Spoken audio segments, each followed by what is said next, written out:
आज का हमारा शीर्षक है प्रार्थना कैसी हो। एक धर्मगुरु अपने शिष्यों को प्रार्थना सिखा रहा था कि यह प्रार्थना आप लोगों को प्रतिदिन करना है और यही प्रार्थना आपको करना है, क्योंकि यह प्रार्थना स्वयं ईश्वर ने, भगवान ने हमें दी है और आपको प्रतिदिन इस प्रार्थना का जाप करना है। ईश्वर से जब भी आपको कुछ चाहिए मदद, तो आप यह प्रार्थना कीजिए। और वह अपने शिष्यों को यह प्रार्थना याद कराता है। अब उसके जो शिष्य थे वे अनपढ़ थे, वे प्रार्थना याद करते और भूल जाते। उन्हें प्रार्थना याद करने में बड़ी कठिनाई हो रही थी, मगर गुरु ने जैसे तैसे उन्हें 4-5 दिन में प्रार्थना पूरी रटा दी, याद करा दी। और फिर उनसे कहा कि जाओ, अपने अपने घर जाओ और इस प्रार्थना को प्रतिदिन ईश्वर से किया करो, तो तुम्हारा कल्याण होगा। ऐसा कहकर गुरु चला जाता है। अब जिन लोगों ने यह प्रार्थना याद की थी वे घर पर जाते हैं और जब वे प्रार्थना करने लगते हैं तो भूल जाते हैं कि अब क्या करें, हम तो प्रार्थना भूल गए हैं, क्योंकि प्रार्थना बहुत कठिन थी और बहुत बड़ी थी। कठिन और बड़ी होने की वजह से वे इस प्रार्थना को भूल गए और याद नहीं कर पाए। बड़ी ही परेशानी और असमंजस की बात हो गई कि अब हम क्या करें। तो उन्होंने सभी ने सोच के उपाय निकाला कि क्यों ना हम एक सरल प्रार्थना बनाएं, क्योंकि हमें पढ़ना लिखना तो आता नहीं है। ज़्यादा लंबी और कठिन प्रार्थना तो हम याद नहीं कर पाएंगे। तो उन्होंने ही एक प्रार्थना बना ली और वे प्रतिदिन उस प्रार्थना को करने लगे। जब भी उन्हें समय मिलता वे उस प्रार्थना को ईश्वर को याद करने में करते और प्रार्थना के माध्यम से वे ईश्वर को याद करते। हर क्षण जब भी उन्हें समय मिलता वे प्रार्थना करने लगते, क्योंकि प्रार्थना जो कि पूरी तरह से उन्हें याद थी और भूलने का तो कोई सवाल ही नहीं था, क्योंकि प्रार्थना उन्होंने बड़ी ही सरल बनाई थी। इस तरीके से वे प्रतिदिन प्रार्थना करने लगे। एक दिन उनके गुरु का आगमन उनके गांव में हुआ, तो सभी उनसे मिलने आए। सभी ने गुरुजी से आशीर्वाद लिया। गुरुजी बड़े प्रसन्न हुए और अपने भक्तों से कहने लगे कि आप प्रतिदिन प्रार्थना करते हैं।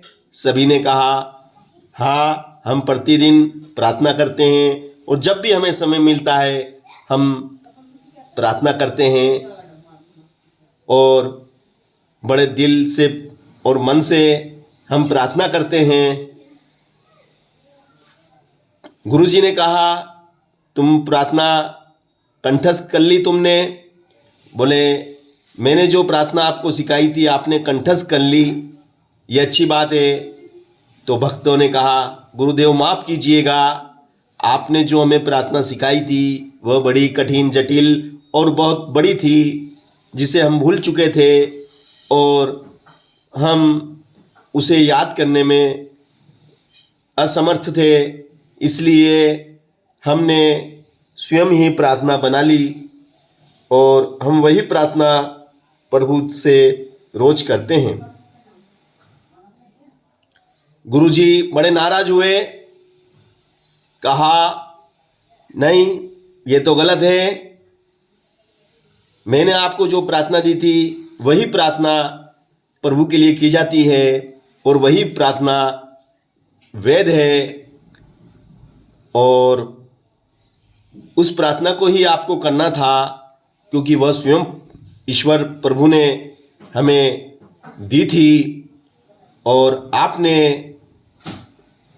कैसे बना ली और कौन सी प्रार्थना आपने बना ली, जरा मुझे भी बताएं।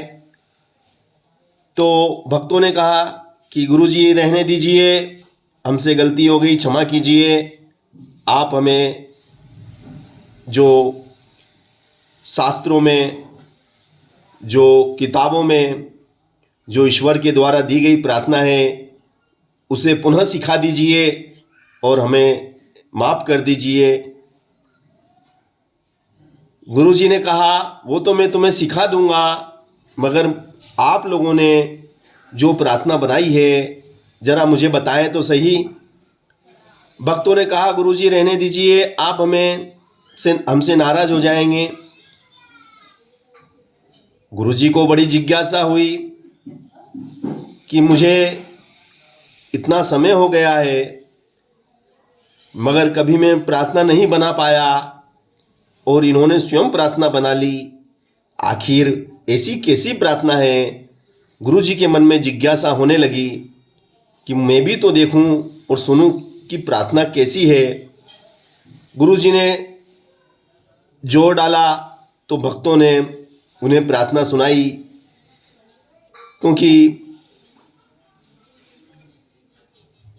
हिंदू धर्म में 3 भगवान हैं, ब्रह्मा विष्णु महेश। तो इसी को ध्यान में रखते हुए भक्तों ने प्रार्थना बनाई थी, तुम भी 3 हम भी 3 भगवान कृपा करो, तुम भी 3 हम भी 3 भगवान कृपा करो। और यही प्रार्थना वे भक्त लोग दिन भर मस्तिष्क में दोहराते रहते, दिल में दोहराते रहते और मन से ईश्वर को याद करते। जैसे ही भक्तों ने एक प्रार्थना सुनाई, गुरुजी हंस पड़े, बोले ये कैसी अजीबोगरीब प्रार्थना है, बड़ी बेढंगी।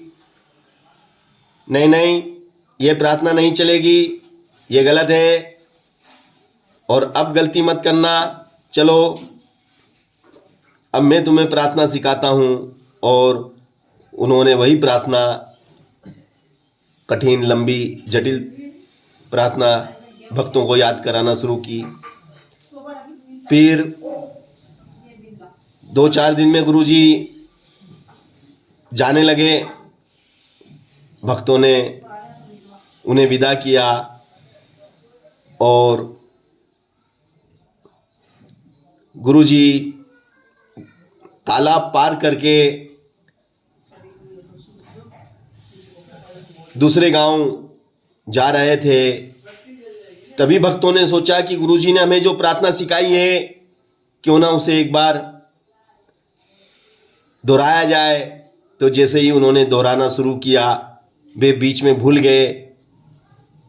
उन्होंने सोचा गुरुजी ज़्यादा दूर नहीं गए हैं, चलो दौड़कर गुरुजी के पास चलते हैं और उनसे सुधार करवा लेते हैं, याद करवा लेते हैं। सभी भक्त दौड़ने लगे जिधर गुरुजी गए थे। गुरुजी को आवाज़ दे रहे थे। गुरुजी जो कि तालाब के उस पार पहुंच चुके थे, नाव से तालाब के उस पार पहुंच चुके थे। जैसे ही गुरुजी ने शोर सुना तो शोर को सुनकर जैसे ही पलटे तो देखा कि भक्त लोग पानी पर दौड़ते हुए चले आ रहे हैं। गुरुजी आश्चर्य में पड़ गए कि ये भक्त पानी पर भला कैसे दौड़ रहे हैं। उन्हें समझ में आ गया कि इन्होंने बड़े ही दिल से, भाव से, मन से, आत्मा से ईश्वर को याद किया है और ये इन पर ईश्वर की कृपा हो चुकी है। जैसे ही वो पानी पर दौड़ते हुए भक्त उनके पास आते हैं, उनके चरण स्पर्श करते हैं और उनसे कहते हैं गुरुजी माफ़ कीजिएगा, हम आदि प्रार्थना भूल गए, तो जाने से पहले हमें आदि और याद करा दीजिए, आपकी बड़ी कृपा होगी। गुरुजी फौरन उन्हें उठाकर अपने गले से लगा लेते हैं और गुरुजी कहते हैं कि नहीं नहीं, आप वही प्रार्थना कीजिएगा जो पहले आप करते थे, ये प्रार्थना आप मत कीजिएगा, और मैं भी वही प्रार्थना करूँगा जो प्रार्थना आपने बनाई थी, आपकी स्वयं की बनाई हुई प्रार्थना थी, वह प्रार्थना अब मैं भी करूँगा और आप भी वही प्रार्थना कीजिएगा। वह आपके द्वारा बनाई गई प्रार्थना बहुत अच्छी थी।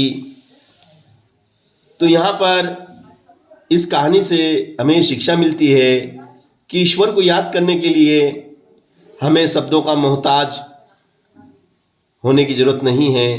हमारे भाव, हमारे विचार, हमारी श्रद्धा, हमारा विश्वास पर्याप्त है।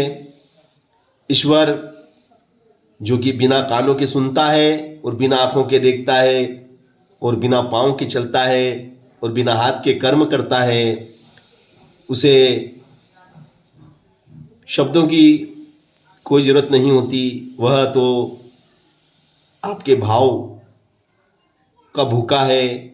जिस भाव से याद किया जाता है, ईश्वर अपने भक्तों की मदद के लिए तैयार रहता है। तो इस प्रार्थना कैसी हो ये बताया गया।